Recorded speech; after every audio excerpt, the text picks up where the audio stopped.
अस्सलाम वालेकुम जी, मैं हूं आपका मेज़बान मोहम्मद मौज़न। उम्मीद है आप सब ठीक ठाक फिट होंगे।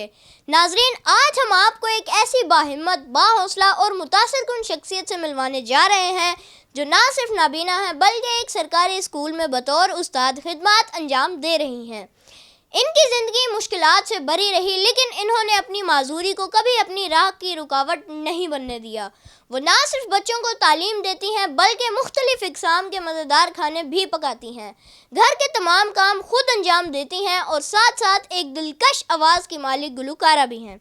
इनकी कहानी हमें सिखाती है कि अगर इरादे मजबूत हों तो कोई भी कमी इंसान को कामयाबी से नहीं रोक सकती। आइए इनकी ज़ुबानी सुनते हैं इनके हौसले, मेहनत और कामयाबी का सफ़र। अस्सलाम वालेकुम। वालेकुम अस्सलाम। कैसी हैं आप? अल्हम्दुलिल्लाह, आप कैसे हैं? जी शुक्र अल्लाह का, मैं भी ठीक। अच्छा, आपका नाम क्या है? मेरा नाम है खनसा मुनीब।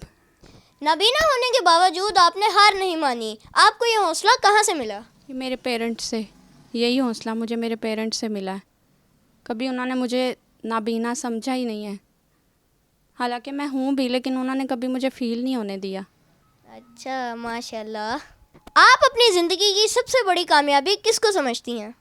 मैं अपनी तालीम को ही अपनी सबसे बड़ी कामयाबी समझती हूँ, क्योंकि इसी की बदौलत तो आज मैं इस मकाम पे हूँ। माशाल्लाह।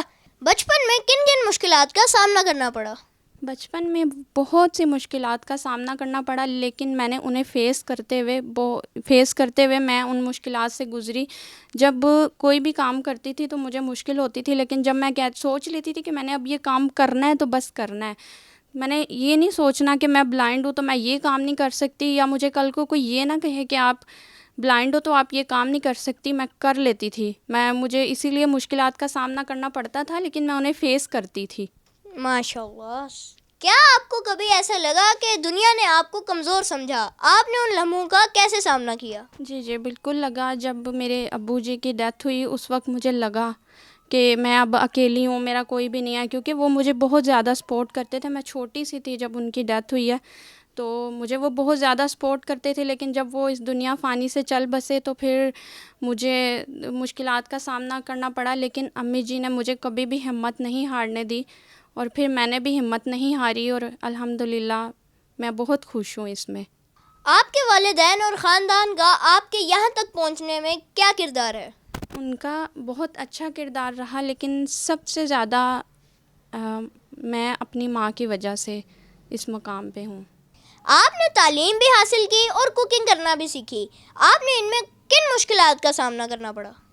मुझे इसमें बहुत सी मुश्किलात का सामना पड़ा। शुरू में जब भी बंदा कुछ भी करता है, कुकिंग सीखता है या तालीम हासिल करता है या कोई भी काम हो, उसमें मुश्किल तो होती है, लेकिन मुश्किल के बाद ही आसानी आती है।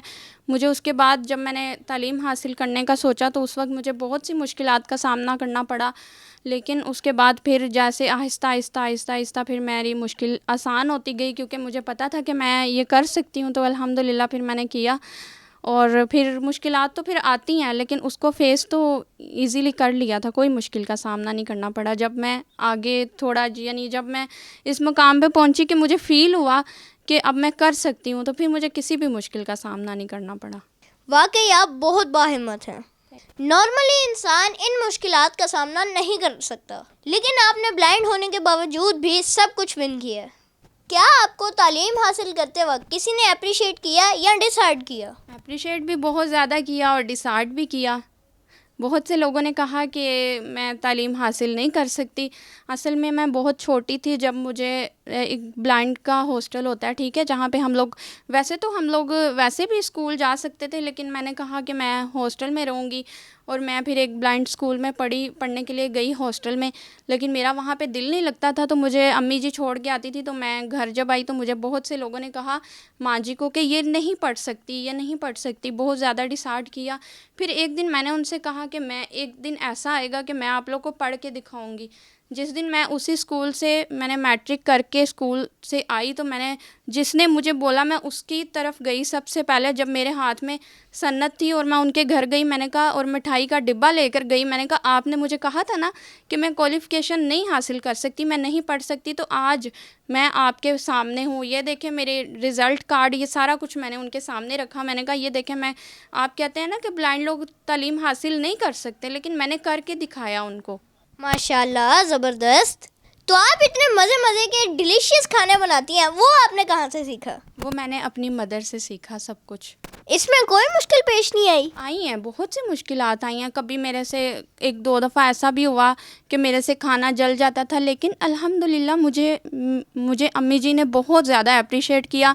अगर मेरे से, मैं ना रोटी बनाना सीखा तो मैं रोटी कॉर्नर बना देती थी रोटी के, ठीक है।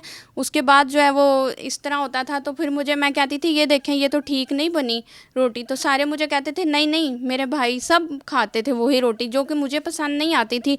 इसीलिए मुझे बहुत सी मुश्किलात का सामना करना, लेकिन मुश्किल के बाद ही आसानी आती है मुझे को। इसीलिए मेरे घर वालों ने बहुत ज़्यादा अप्रिशिएट किया, स्पेशली मेरी माँ ने। माशाल्लाह, ज़बरदस्त। फिर तो आपके घर वाले बहुत ही अप्रिशिएटिव हैं। जी बिल्कुल, अल्हम्दुलिल्लाह। मैंने सुना है आपको गाने का भी बहुत शौक है और आपको किसी से अवार्ड भी मिला था, तो वो किससे अवार्ड मिला था और ये गानों का शौक आपको कैसे पड़ा? सबसे पहले मैं बहुत छोटी थी तो मुझे सॉन्ग सुनते हुए एक सॉन्ग्स में दिलचस्पी हो गई, और फिर मैं ही ये बात सोचती थी कि मैं कहती थी मौसीकी तो इतनी अच्छी लगती थी कि बहुत ज़्यादा अच्छी लगती थी। फिर मैंने ख़ुद से ही गाने सिंग करना शुरू कर दिए सॉन्ग। तो उसके बाद फिर मैंने एक जगह पे गाना गाया था, तो मैं उस जगह का नाम तो नहीं बताऊंगी, बट इतना बता देती हूँ कि मुझे एक जगह पे मैंने सॉन्ग सिंग किया था और मुझे जनरल परवेज़ मुशर्रफ की तरफ से इनाम मिला था। माशाल्लाह, ज़बरदस्त। आपने वो कौन सा गाना गाया था, हमें भी सुनाए? वो लता का सॉन्ग है, लता मंगेशकर का सॉन्ग है, बहुत खूबसूरत सॉन्ग है, जो कि मैंने जब फर्स्ट टाइम सुना और फिर बहुत ज़्यादा मुझे अच्छा लगा, और पर्सनली भी वो मुझे बहुत अच्छी लगती हैं, उनके सॉन्ग मुझे बहुत अच्छे लगते हैं। चले मैं आपको थोड़ा सा सुनाए देती हूँ।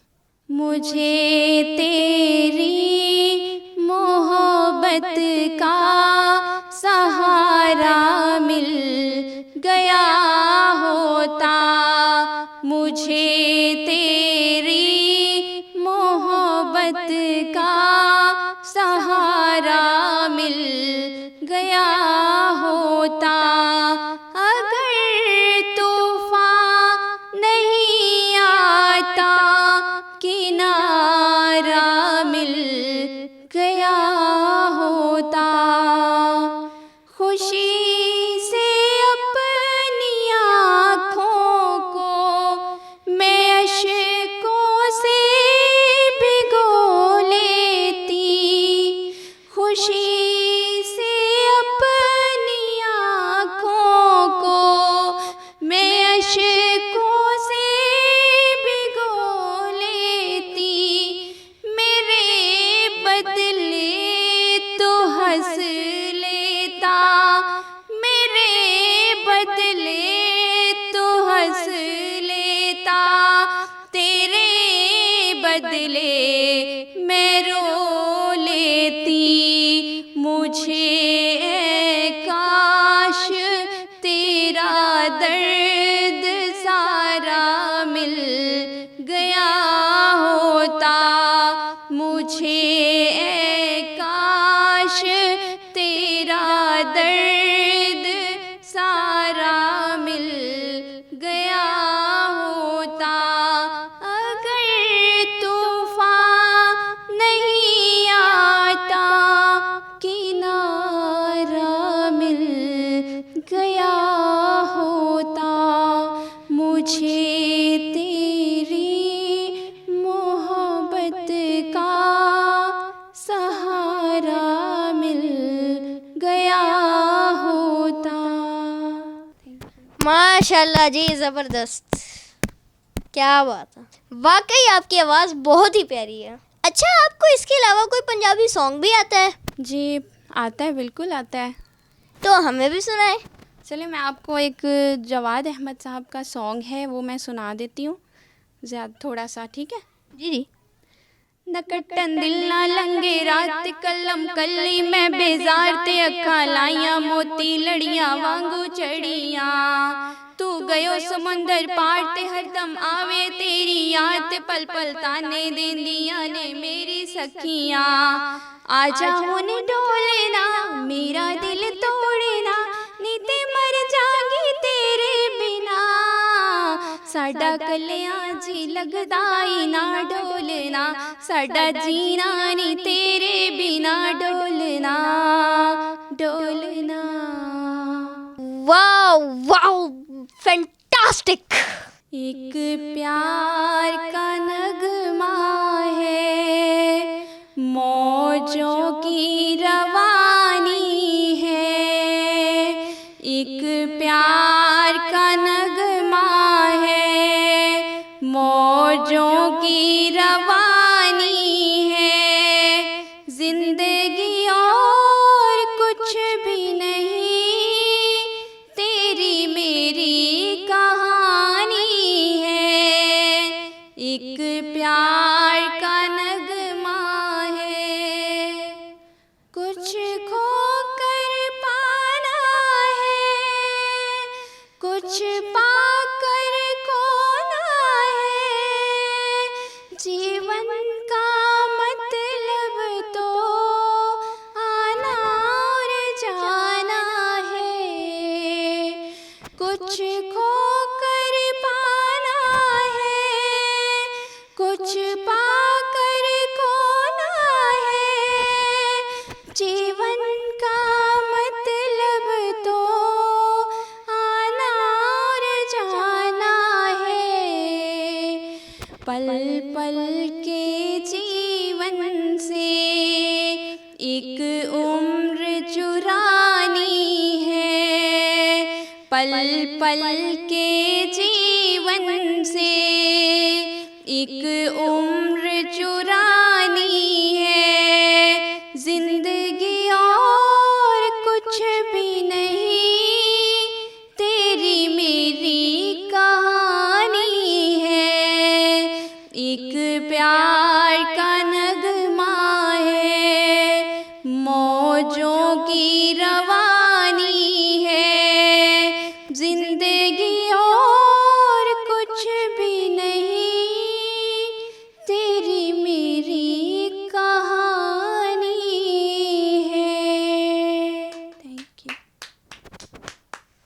क्या बात है जी, माशाल्लाह, जबरदस्त, फैंटास्टिक। मुझे ये तो पता है कि आप गवर्नमेंट स्कूल में टीचर भी हैं और बच्चों को भी पढ़ाती हैं, लेकिन क्या आप बच्चों को कुकिंग क्लासेस भी देती हैं? जी जी, अल्हम्दुलिल्लाह मैं कुकिंग के क्लासेस भी लेती हूँ और जो है वो कुकिंग भी सिखाती हूँ और मैंने काफ़ी ज़्यादा बच्चियों को कुकिंग सिखा भी दी है और सिखा भी रही हूँ, ऑनलाइन भी सिखाती हूँ और मेरे पास सीख के भी कुछ बच्चियाँ चली गई हैं कुकिंग में। मैंने उनको कटिंग करना सिखाया, खाना बनाना सिखाया और जैसे मुझे अंदाज़ा होता है ना कि कुकिंग करते वक्त प्याज ब्राउन हो गया, ये सब मैंने उनको भी सिखाया। फॉर एग्ज़ाम्पल अब मैंने चाय बनाई है, ठीक है, चाय में मैं आपको खुशबू से बता दूंगी कि इसमें पत्ती तेज़ है या कम है, ठीक है। अभी मैं टेस्ट नहीं करूंगी। चावल है, चावल बनाते वक्त मैं घी का बता सकती हूँ कि आपके चावलों में घी कम है खुशबू से, क्योंकि अल्हम्दुलिल्लाह मेरे तकरीबन मुझे बहुत ज़्यादा साल हो चुके हैं, आई थिंक सो 12 से 13 साल हो चुके हैं कि मैंने जब अपनी मदर से कुकिंग सीखा तो फिर मैंने ये सारे तजर्बात साथ साथ किए और फिर मैं डेली लिविंग स्किल्स में उनको सब कुछ सिखाती हूँ, जैसे वार्डरोब सेट करना, कपड़े धोना, कपड़े प्रेस करना। खंसा आसिफ वेलफेयर सेंटर के नाम से जो है वो मेरा है सेंटर, अगर कोई भी ब्लाइंड बच्ची सीखना भी चाहे तो मैं उसे सिखाती हूँ। बाज़ तो आँखों वाली बच्चियों को कुकिंग करना नहीं आती, लेकिन मैंने ब्लाइंड बच्चियों को कुकिंग करना सिखाया अल्हम्दुलिल्लाह, और आज वो इतने इतने अच्छे खाने बनाती हैं। सब कुछ मैंने सिखाया। इसमें मैंने कपड़े धोना, सफाई करना, सब कुछ सिखाया, कपड़े प्रेस करना, यानी डेली लिविंग स्किल्स तो सबको पता है, इसमें सारी चीज़ें आ जाती हैं। वार्डरोब सेट करना, कपड़े प्रेस करके, और अगर हमने देखें अगर हमने कपड़ों को तार पे फैलाना है तो वो कैसे फैलाना है, बहुत से लोग बच्चियों को मैंने ये सब सिखाया है। माशाल्लाह, ये तो बहुत अच्छी बात है। मौज़न, आप भी तो सिंगिंग करते हैं, मैंने आपके सॉन्ग सुने भी हैं और मैं चाहती हूँ आप हमें भी सुनाएं सॉन्ग। जी चलें, ठीक है। जाने तमन्ना जाने अदा तुझे, जैसा है सोचा पाया वही। सूरज की किरणों सा एक चेहरा देखा है तुम सा मैंने नहीं। मेरी मोहब्बत का हर लम्हा तुझ में ही गुम सा गया। ना मैं हूँ आशिक ना मैं दीवाना, कह दो मुझे जो पिया। तेरा मेरा है प्यार अमर, तू चाहे तो कदमों में सर रख दूं। ये जीवन क्या अगर मांगे तू, मेरी जान नजर कर दूं। तेरा मेरा है प्यार अमर। बहुत नाइस, थैंक्स, बहुत अच्छा आपने सॉन्ग सिंग किया। Thank you too much. ए दुश्मन आगे बढ़ तो सही, तेरा नाम निशान मिटा देंगे हम। पाकिस्तानी फौजी हैं, तेरी ईंट से ईंट बजा देंगे। ए दुश्मन आगे बढ़ तो सही, तेरा नाम निशान मिटा देंगे हम। पाकिस्तानी फौजी हैं, तेरी ईंट से ईंट बजा देंगे।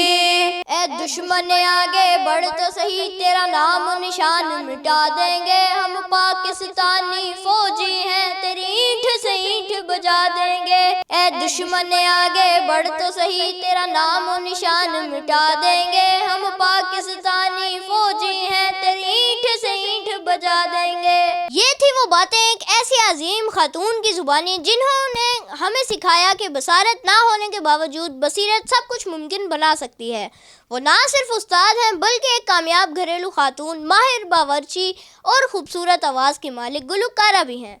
इनका हौसला, इनका जज्बा और इनकी लगन हम सब के लिए एक रोशन मिसाल है। हम दुआगो हैं कि इनका ये सफ़र यूं ही कामयाबियों से हमकिनार होता रहे और वो दूसरों के लिए उम्मीद की किरण बनती रहे। आपका बहुत शुक्रिया कि आपने हमें अपना वक्त दिया। हम आपके जज्बे को सलाम पेश करते हैं। उम्मीद है आप सबको ये वीडियो अच्छी लगी होगी। अगर अच्छी लगी तो मुझे कमेंट्स में ज़रूर बताइएगा। इंशाल्लाह मुलाकात होगी किसी और प्रोग्राम और गेस्ट के साथ। तब तक के लिए अल्लाह हाफिज़। पाकिस्तान।